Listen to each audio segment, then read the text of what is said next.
আমরা বাংলাদেশের একজন শিল্পীর স্টুডিওতে এসেছি। শিল্পী মোজাই জীবন সফরি। তার কাজ ইতিমধ্যে বাংলাদেশ এবং বাংলাদেশের বাইরে ছড়িয়ে গেছে এবং তাকে নিয়ে লেখালেখিও হয়েছে। এসছি তার স্টুডিওতে, তো অনেক ছবি রয়েছে এখানে। তো মোজাই জীবন সফরি তার কাজের ধরনটাই আলাদা।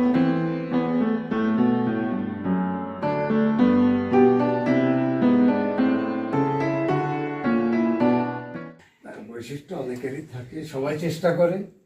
বৈশিষ্ট্যটা একটা সাধনা। তুলির যে বৈশিষ্ট্য, এটা কি পিকাসোর মধ্যে কি পাওয়া যায়? আমরা পিকাসোকে দেখি, পিকাসো হচ্ছে ফর্মে আলাদা, আর যারা ব্রাশে আলাদা। যাদের 1 ইঞ্চি ক্যানভাস যদি আমরা এইভাবে করে ধরি, তাহলেও যাদের ব্রাশ স্ট্রোক দেখেও চেনা যাবে। এই ধরনের শিল্পী হচ্ছে ভ্যান গগ। ভ্যান গগের ছবি উঁচু উঁচু হয়ে থাকে, উঁচু থাকে, মানে তার ব্রাশিংটা বোঝা যাবে। এখন এই ব্রাশিং এ আলাদা হয়ে একটা শিল্পী, এটা তার একটা অনন্য সাধনা যে সে তার প্রতিটা চিহ্নই ওই স্বতন্ত্রটা হতে চায়। তো ওটা একটা অনুভব করার বিষয় যে আমি কোথায় কোথায় আলাদা হতে চাই। আমরা তো ফর্মে কন্টেন্টে আলাদা হই, কিন্তু ব্রাশ যখন চলে তো এটা একটা প্লাস্টিসিটি কাজ করে। অর্থাৎ এই আর্টটা একটু মানে এক ধরনের অ্যাকশন ঘন শিল্প। তো যেভাবে আর্টিস্ট গমন করে, হ্যাঁ, যেভাবে তার এভরিথিং টাচ করে, যে ম্যাটেরিয়ালগুলো সে তার যে ছোঁয়া দ্বারা যে বিবর্তন লাভ করে, সেটাও একটা কথা, সেটাও একটা ভাষা। এটা হচ্ছে একটা প্ল্যান করা আর্ট, যে আমি কোনো একটা কথা বলতে চাচ্ছি, কোনো একটা কনসেপ্ট বা সামথিং। আর আরেকটা হচ্ছে তার চলমানতার আপনার পন্থাগুলো। ওটা একেবারে অর্গানিক একটা অবস্থা, যে শিল্পী কোন কোন পথে কিভাবে। আচ্ছা, আমরা শাহাবুদ্দিনের ছবি দেখলেই বুঝতে পারি তার ব্রাশিং এর কারণে। হ্যাঁ, এই যে শিল্পীর যে নিজস্বতা তৈরি হয়, কোন কোন মাধ্যমে তৈরি হয়? শুধু কি ব্রাশ, নাকি বিষয়, নাকি আর কি? মূলত একজন শিল্পী, প্রতিজন শিল্পী বটে, সকলেই অনন্য এবং সকলেই একটা একক। এই জগতে তারা আসে এবং এই জগতের নিত্য যে ভাব, নিত্য যে প্রবাহ, যা নিত্য বয়ে চলেছে, তার ভেতর থেকে তার মনের ভেতরে যে সামান্য ফ্লাশিং যে আনন্দটুকু, যা সে মনে করে আমার ভেতরে না রেখেও আমি আরও কিছু প্রকাশ করব, তখন সে ওটা করে। যখন কারো কারো প্রকাশ দ্বারা আমরা অনেকে আবির্ভূত হই, জগৎ আবির্ভূত হয়, তখন আমরা তাকে চিহ্নিত করতে পারি যে তিনি। এবং ওটা করতে গেলে ওই শিল্পীকে ওই ভাবনা লোকের ভেতরেই থাকতে হয়, কারণ তাকে সকল ভাব ধরতে হয়। কারণ এই প্রচণ্ড মহাকালের ভেতরে প্রচণ্ডভাবে বহমান সময়ের ভেতর থেকে নিত্য ভাব স্ফুলিঙ্গের মতো আবির্ভূত হচ্ছে আর চলে যাচ্ছে। এখন শিল্পী বলেন, আপনার মতন যারা পোয়েট আছেন, আমার পাশে আরো দুজন বিখ্যাত পোয়েট আমি দেখতে পাচ্ছি, পাশে নাবিল বান্দার আছে, আরো একজন কবি আমাদের মাঝে রয়েছেন। সকলে আপনারা জানেন সেই নিত্য চলিষ্ণু ভাবের ভেতর থেকে আমরা কতটা ঝাঁকের কই ধরে ফেলতে পারবো, এটা আর্টিস্ট ওই চেষ্টা করে। আচ্ছা, আপনি তো ক্যানভাসে কাজ করছেন, তাই না? এর বাইরেও আপনার কাজ দেখেছি, কাঠে দেখেছি, ছোট ছোট কাগজে কাজ দেখেছি, তারপরে ভাস্কর্যের কাজ দেখেছি। তো মানে অনেক বইয়ের প্রচ্ছদ হয়ে করেছেন, আপনি এঁকেছেন। আবার কেউ কেউ আপনার শিল্পকর্ম নিয়ে আপনার অনুমতি সাপেক্ষে প্রচ্ছদ করেছে। তো আপনি অনেক ভাবে কাজ করেছেন, শুধু ক্যানভাস ছাড়াও। তো আপনি বলবেন কেন আপনি শুধু ক্যানভাসে করছেন, অথবা একজন শিল্পীর আর কতখানি মানে প্রকাশ হওয়া উচিত, ক্যানভাসের বাইরে যাওয়া উচিত কিনা, বা এই ব্যাপারে একটু বলবেন। এটা এই যে বললাম যে এটা ভিজুয়াল আর্ট, বা ওই যে বললাম যে শিল্পীর যে কর্ম, অর্থাৎ এখানে শিল্পীর ওই কর্ম করতে গেলে ওটা এমন একটা চিহ্ন, তার কর্মের পথ গমন, বা যে বাঘ যেমন চললে তার পদচিহ্ন রেখে রেখে চলে যায়, ওরকমই একটা প্রক্রিয়া। তো ওরকম একটা প্রক্রিয়া চলতে চলতে যে ভাবটার কথা বললাম, ওইটার জন্য অনেক সময় অনেক প্রয়োজনীয় মাধ্যম চলে আসে, যেটা ওই ভাবটার জন্য জুৎসই এরকম মনে হয়। তখন কোনো একটি একক মাধ্যমে আর থাকা যায় না।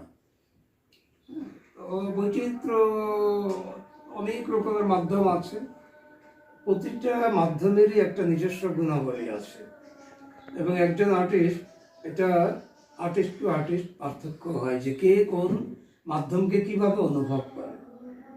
তো যারা শুদ্ধতার চেষ্টা করে তারা শুদ্ধতম রূপকে যাওয়ার চেষ্টা করে। আপনি একটা গাছকে আপনি একটা ভাস্কর্য করেছিলেন যেটির নাম হচ্ছে মুক্তিযোদ্ধা। ছবিটা দেখেছি আমি। ওটা কাঠের না, ওটা মনে হয় সিমেন্টের ছিল। ওটা কাঠের না?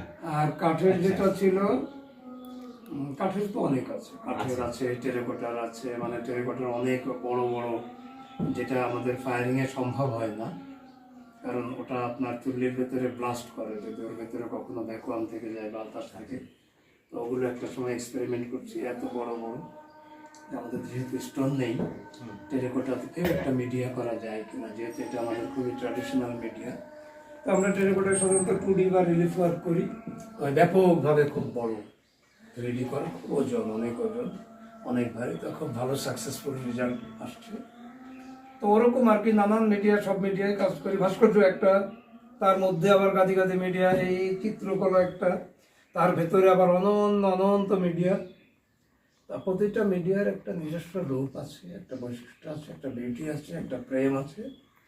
তো এই মিডিয়া টু মিডিয়ার যে পার্থক্য, এটা কিন্তু খুব ইন্টারেস্টিং।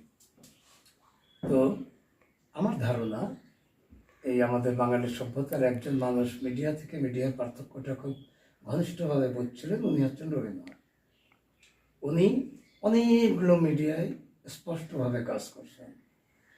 আমার নিজের মনে হয় যে অনেকগুলো মিডিয়া করলে মিডিয়ার থেকে মিডিয়ার পার্থক্যটা কোথায় হবে, এই অনুভূতিটাই আপনাকে যে কোনো একটা মিডিয়াকে বেশি বিশুদ্ধ করে তুলতে পারে, যে এইটা আমার এই মিডিয়ার জন্য দরকার নেই, তাহলে এই মিডিয়ার ঘাড়ে ওই কথাটা আর দরকার নেই, ওই লোডটাও ওখানে নিয়ে নেবে। এতে করে হয় কি, যে সুযোগ তৈরি হয়, মানে গদ্য কিছু লোড নিয়ে নিল, আচ্ছা, কাব্যটা সে সব লোড নেওয়ার দরকার নেই, কাব্য বিশুদ্ধ হওয়ার সুযোগটা পেল। আচ্ছা, এরকম মানে একজন শিল্পীর ভাবনা নানাভাবে প্রয়োগ হতে পারে, নানা মাধ্যমে। সেটা ক্যানভাসে হতে পারে, টেরাকোটায় হতে পারে, আপনার কাগজে হতে পারে। লট অফ মিডিয়া, মেটাল আছে, এই অ্যাক্রিলিক কালার, অয়েল কালার, আপনার ড্রয়িং আছে, কালি কলম আছে, প্রিন্ট আছে, হ্যাঁ, কোলাজ আছে, অনন্ত মিশ্র মাধ্যম তো আছেই, অনন্ত শেষ করা যাবে না। তো ওই মূল ব্যাপারটা হলো যে একটা মাধ্যমের যে গুণাবলী, একটা মাধ্যমের সাথে আর একটা মাধ্যমের যে সায়েন্টিফিক যে গুণাবলীটা সম্পূর্ণ আলাদা থাকে। তো এই আলাদা থাকতে গেলে কোন কাজটা কার সাথে জমে উঠবে, এটা শিল্পী বুঝে ফেলে সাথে সাথে। তো এইটা আমি বলছি যে এই পার্থক্যগুলো দরকার আছে। মানে এই লট অফ মিডিয়ায় করলে যেটা ঘটতে পারে সেটা হচ্ছে যে এই সুযোগটা তৈরি হয় যে মিডিয়া থেকে মিডিয়ার যে গুণটা, ওইটা ধরা যায়, গভীরভাবে ধরা যায় বলে আমার মনে হয়। আচ্ছা, একজন শিল্পী, মানে ছবি আঁকছেন যিনি, টেরাকোটার কাজ করছেন যিনি, তো তার কি গল্প, কবিতা, উপন্যাস পড়বার দরকার হয়? এই যে আমি যে লেখালেখির মধ্যে যুক্ত, আপনার ইঙ্গিতের মধ্যে যা জানা যাচ্ছে, আমি গদ্য লিখি, তাহলে গদ্য একটা মাধ্যম মোটা দাগে, আর ওটা আমার কাছে একটা ভাষা শিল্প। তো এই চিত্রকলা তো একটা মাধ্যম, আর একটা ভাস্কর্য হচ্ছে আর একটা মাধ্যম, যেটা আমি এই তিনটা মাধ্যমে ঘনিষ্ঠভাবে আমি যুক্ত। এর ভেতরে যত মিডিয়া আছে সেটা, সেই রসে আমি বোধ থাকি। তো এখন কথা হচ্ছে যে এই তিনটা মিডিয়ার বাইরেও কিছু মিডিয়া আছে যেগুলো আমি স্পষ্টভাবে যেতে চাই না। যেমন আমার কাছে মনে হয় যে কবিতা হচ্ছে সবচেয়ে কঠিন মিডিয়া। এক জীবনে একটা মানুষ সবকিছু করতে পারবে না, তারপরে ওই তিনটা মিডিয়ার সাথে যে আমি আছি, এটাও মনে হয় যে ঠিকঠাকই আছে মনে হয়। তো সবাই খুব সময় দাবি করে, সবাইকে সবার জন্যই মনে হয় যে অনন্ত সময় দেয় জীবন থেকে নিয়ে। মানে এগুলো তো সাধনার ব্যাপার। এই সাধনা এক জীবনেও হবে না, 2 জীবনেও হবে না, 3 জীবনেও হবে না। প্রতিটা মিডিয়ার এক একটা এতই মোহ আছে এবং এতই করণীয় আছে যে সেটা শেষ হয় না। আর তারপরে ওই যে বললাম যে গুণাবলী ধরে ধরে আমি চেষ্টা করি, এবং আমার কাছে ওইভাবেই ধরা দেয়। আচ্ছা, একটা কথা বলবো, সেটা হচ্ছে যে নবীন আঁকিয়ে যারা, হ্যাঁ, তারা আঁকা শুরু করেছে, তাদের কোন দিকগুলো খেয়াল করা উচিত, কি ধরনের পড়াশোনা করা উচিত, চর্চাটা কেমন হওয়া উচিত এই বিষয়ে বলুন। এটা বলা খুব কঠিন, কারণ যে কিভাবে আর্টিস্ট হয়ে যাবে এটা একেবারেই তার নিজস্ব অঙ্ক। জীবন প্রণালীর ভেতর দিয়ে এই জগৎকে তার দেখার যে দৃষ্টিভঙ্গি এবং সেটা তার যে উপস্থাপনের যে নতুনতর শৈলী, এটার ভেতর দিয়ে একজন আর্টিস্ট হয়ে যাবে। এই জন্যে তার একটা মানে একাডেমিক্যাল একটা এডুকেশন একটা ফ্যাক্টর একটা সময় ওরকম খুব মনে হতো আমাদের কাছে। আচ্ছা। তো আসল কথা হচ্ছে যে জীবনটাকে জীবনটাকে অনুভব করতে হবে, লাইফটাকে জগৎটাকে অনুভব করতে হবে এবং পড়াশোনা তো করতে হবে। জীবনকে অনুভব করবার জন্য একাডেমিক পড়াশোনা ছাড়া আর আর কিভাবে অনুভব করা যায়, বা সেই মাধ্যমগুলো কি?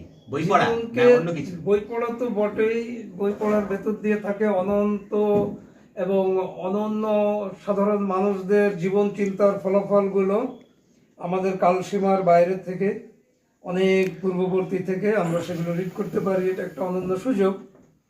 তো এই যে স্বতন্ত্র স্বতন্ত্র বীক্ষণে ভরা যে ভুবন, সেটা একটা বইয়ের ভেতর দিয়ে আমরা তার ভেতর দিয়ে আমরা কিন্তু ওটাকে খনন করে বের করতে পারি। এটা একটা সুযোগ। আর্টের ভেতরে সেই গুণাবলীগুলো রয়ে গেছে। থাউজেন্ড ইয়ার্সের আর্টগুলো আমাদের ভেতরে ওই ক্রিয়া প্রতিক্রিয়া করে। এইগুলোর ভেতর দিয়ে একজন একক শিল্পী সে নিজের অস্তিত্বটাকে সে এই সংঘাতের ভেতর দিয়ে তাকে আবিষ্কার করে, যে এই সকল অনুভব রাশির ভেতরে তার ইউনিক করণীয় বক্তব্য অনুভূতিটা কি সে সেটা এক্সপ্রেস করতে চায়। তো যদি কিনা সে এত সতের খোঁজ খবর না জেনে থাকে, তাহলে তো সে ভেদ করা, আমরা যাকে বলি ভেদ করা, সে ভেদ তো কঠিন হয়ে যাবে। কঠিন হয়ে যাবে। আচ্ছা, আরেকটা কথা বলি, সেটা হচ্ছে যে আমরা যখন একটা ছবির প্রদর্শনীতে যাই, ছবি দেখি, আমরা কিন্তু বুঝতে পারি না, হ্যাঁ, কিন্তু ভালো লেগে যায়। তো সেটার ব্যাখ্যাটা হয়তো আমিও দিতে পারবো। আপনার কাছে জানতে চাইছি যে ছবি বুঝবার জন্য দর্শককেও কি শিক্ষিত হওয়া দরকার আছে? দর্শককে ছবি প্রথমত ভালোবাসলেই চলবে এবং ভালো সে বাসেও। সকল দর্শকই ভালোবাসে, মানুষ মাত্রই ভালোবাসে, এরকমটাই আমার কাছে মনে হয়। তো যেমন প্রকৃতিকেও মানুষ ভালোবাসে, প্রকৃতির অনন্য সাধারণ সৌন্দর্যগুলো প্রকৃতির ভেতরে থাকে। তো আর্টিস্ট তো প্রকৃতির বাইরের কিছুই করে, অর্থাৎ আর্টটা প্রকৃতি নয়, হিউম্যান একটা ইন্টেলেকচুয়াল সামথিং, তার একটা চর্চা, যেটাকে আবার সে সেকেন্ডারি নেচারে হয়তো বা রূপান্তরিত করতে চায়, সেটাকে সে আরও বেশি প্রকৃতির মতনই অর্গানিক করতে চায়। তো ওই হিসাবে সাথে মানুষও যেহেতু হিউম্যানও যেহেতু একজন আপনার একটা প্রাকৃতিক জীব, তো ওই হিসাবে তার তখন ওইটার একটা ইন্টারাকশন হয়, তার ভালো লাগে। এখন এই ভালো লাগার যে অলিগলি, সেই ব্যাকরণটা যদি সে নাও বুঝে থাকেন, কিন্তু ক্রমশ তিনি বুঝতে পারবেন, কারণ তার ওই প্রেমটা আস্তে আস্তে তাকে ধরা দেবে।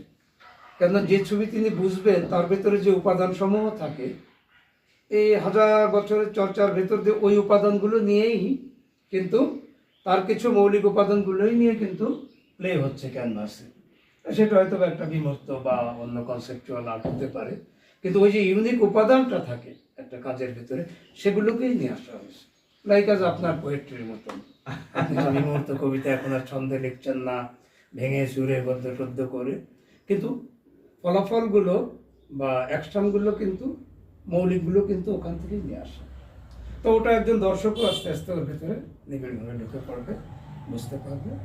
তো কন্ট্যাক্টটা একটু বেশি দরকার। আচ্ছা, আপনি এই যে ল্যান্ডস্কেপ করছেন, এটা আমরা সহজে বুঝতে পারি, হ্যাঁ, এবং আপনার তুলির কাজ এবং আপনার মুন্সিয়ানা সবই কিন্তু লক্ষ্য করা যায়। আরো অনেক ধরনের আপনার কাজ আছে। আমরা দেখেছি যে আপনি কিছু অ্যাবস্ট্রাক্ট কাজ করেছেন।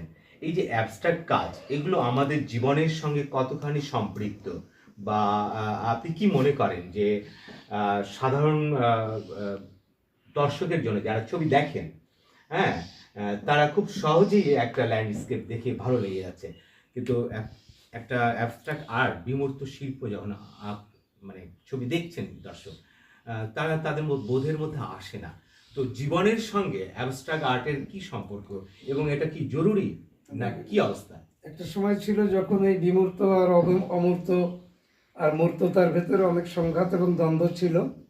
আমার নিজের এই পর্বে এখন আর এগুলোর সাথে কোনো দ্বন্দ্ব নেই। যখন যেটা যেভাবে প্রকাশ করতে ইচ্ছা করবে সেভাবেই করব। তবে একটা বিষয় আছে, সেটা হচ্ছে স্টাইল ইজ ফ্যাক্টর। একটা আর্টিস্টের একটা স্টাইল, সেটা একটা ঘটনা।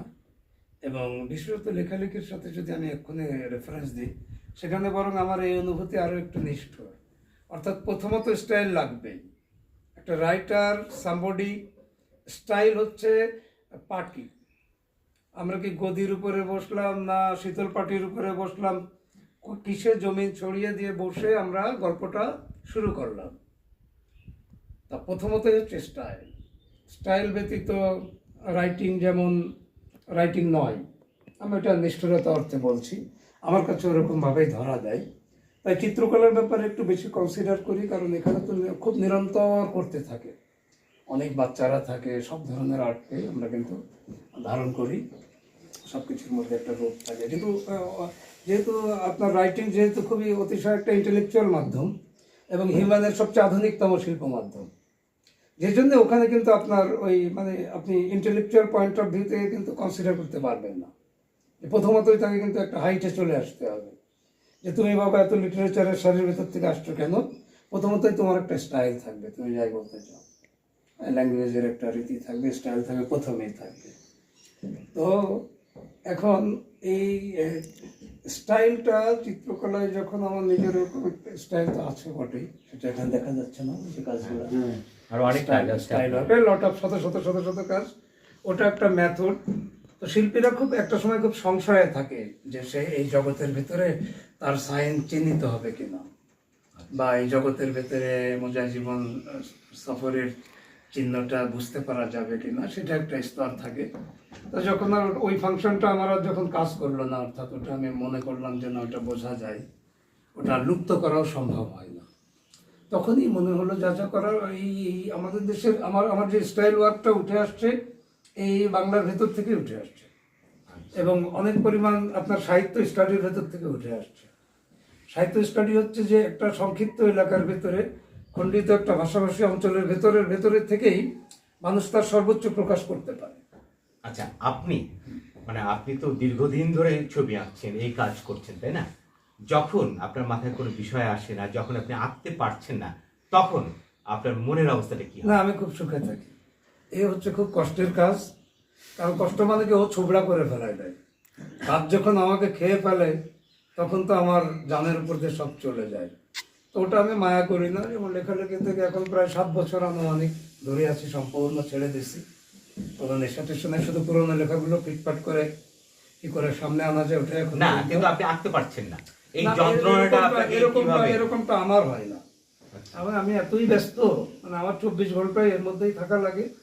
একজন পেশাদার শিল্পী বলতে যা বোঝায় আমি তো তাই। ফলে ওই শৌখিন চিন্তা আঁকতে পারছি না, আমার মধ্যে ভাব আসছে না, হাবি যাবি এইসব ফ্যাশন ট্যাশন আমার কোনো কাজ করে না কখনো।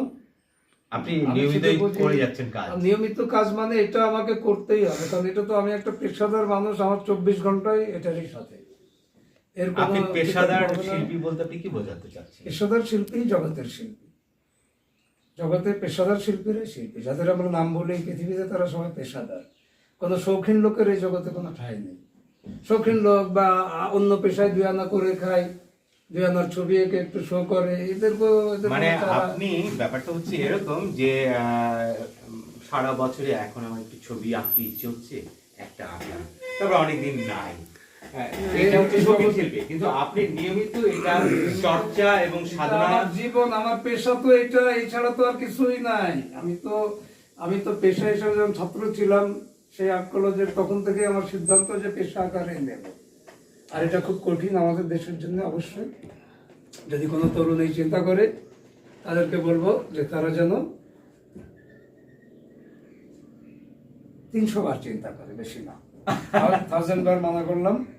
আচ্ছা, কারণ আমাদের সময় সুলতান সাহেব জীবিত ছিলেন, তো তখন আমাদের কাছে মনে হতো এটা একটা রিয়ালিটি, এটাই বাস্তব। উনি কাজ করতেছেন ওই সন্নেটন কালারে বড় বড় ক্যানভাস, আমরা তখন স্টুডেন্ট, তখন মনে হচ্ছে এটাই বোধহয় দিন, এইভাবে মনে হয় যাবে। কিন্তু তার জীবনেরও যে ট্র্যাজেডিগুলো ছিল সেগুলো আমরা তখনও দেখতে আবিষ্কার করতে পারিনি। তো একটা মানুষের ভেতরের যা ক্ষরণ তা কিন্তু হয়েই যায়, এবং আর্ট তাকে দিয়ে করাই নাই। এটা হলো আর্টের নিয়ম। তো তা ওই জন্য ওরকম একটা ওটা আমি বলছি আমাদের চোখে। তারপরে আরো শুধু উনি না, আরো অনেক বড় বড় মানুষই আমাদেরকে প্রভাবিত করে রাখছিলেন। কখনো কখনো কখনো মনে হয় সেই সব চিন্তা ভাবনা এগুলো মনে হয় ভুলই ছিল কি না, কারণ আমরা যে মানুষগুলোকে বড় বলে জানছি, কারণ সব কিছু তো বদলাই যাচ্ছে। তো যাই হোক, মোট কথা হলো যে কেউ যদি এটা করতে চায়, বাংলাদেশ ততটা তৈরি হয়েছে কিনা আমরা জানি না। পৃথিবীতে পেশাদারিত্ব আছে, বাংলাদেশেও হয়তো একদিন আসবে, হয়তো বা 100 বছর পরে বা 150 বছর পরে। তা নিশ্চয়ই কেউ না কেউ আগে শুরু করবে, কেউ না কেউ অ্যাক্সিডেন্টের মধ্যে পড়ে যাবে, কেউ না কেউ ট্র্যাজেডির একেবারে ট্র্যাজেডির ভেতরে চুর হয়ে ডুবে নস্যাৎ হয়ে যাবে। এতে আর্টের ওয়ার্ল্ডের তো কিছু যায় আসে। কিন্তু পেশাদার মানে আপনাকে আর কিছুই আপনার থাকবে না, আপনি এটাই করবেন, এটাই আপনার লিভিং, এটাই আপনার জীবন। আপনি বাঁচতে পারেন, মরতেও পারেন, কোনো অসুবিধা নেই, কিন্তু আপনার কোনো অপশন নেই। কোনো মাস্টারি করা, টুকটুক করা, অমুক তমুক কৃষিকাজ করে দেবেন, আর ফসল ফলায় খাইলাম, চাকরি করে অনেকদের দেখানোর জন্য একটা শো করলাম, এর কোনো চান্স নেই। এগুলো বাংলাদেশে হতে পারে, এগুলোর দাম টাম, কিন্তু জগতে এগুলোর কোনো দাম নেই। একজন শিল্পী সবসময় এর সঙ্গেই থাকবে, শিল্পের সঙ্গেই কারণ থাকবে। তা তো ওই যে প্রথমে যে আলোচনাটা করলাম, ভাব তো একেবারে নিত্য প্রবাহিত। সেই ভাব আমি কতটা আনতে পারছি, বেলা তো আমারই বয়ে যাবে, কাল তো আমাকেই খেয়ে নেবে। তো আমার কি এমন কোনো কাজ হলো যা কিনা এই জগতের যারা লিজেন্ড মাস্টার, হ্যাঁ, তাদের কাছে পৌঁছাতে পারলাম, আমি তাদেরকে অতিক্রম করতে পারলাম, তাহলে কি পরিমাণ কাজ করা প্রয়োজন। সেই সব দানবিক শক্তি সম্পন্ন মানুষগুলোর কথা ভাবতে হবে, এবং আর্টের জগৎটা তাদেরই জগৎ। তো ওনারা সব করে গেছেন, আর আমি দুধ ভাত খাবো আর আমার হয়ে যাবে অমনি, আর বিরাট একটা হাইফাই ভাব নিয়ে আর কি খুব ফটো তুলে বেড়াবো, ফেসবুক কিং করবো, বিশাল শিল্পের কোনো চারা দুনিয়ায় নেই। এটা বড় কঠিন একটা জায়গা। আচ্ছা, এটা একেবারে মোজাই জীবন সফরি, আপনাকে অনেক ধন্যবাদ, এবং আপনার সঙ্গে কথা বলতে পেরে আমার ভালো লাগছে। আমাদের সঙ্গে কবি আনিফ রয়েছেন, শামীম হোসেন। আপনার এই স্টুডিও ভিজিট করে আমাদের খুব ভালো লাগলো, আপনার সঙ্গে কথা বলেও ভালো লাগলো। আপনি সুস্থ থাকবেন, পরিবারের সবাইকে নিয়ে সুস্থ থাকুন, সচ্ছল থাকুন, আর চিন্তা মুক্ত থাকুন।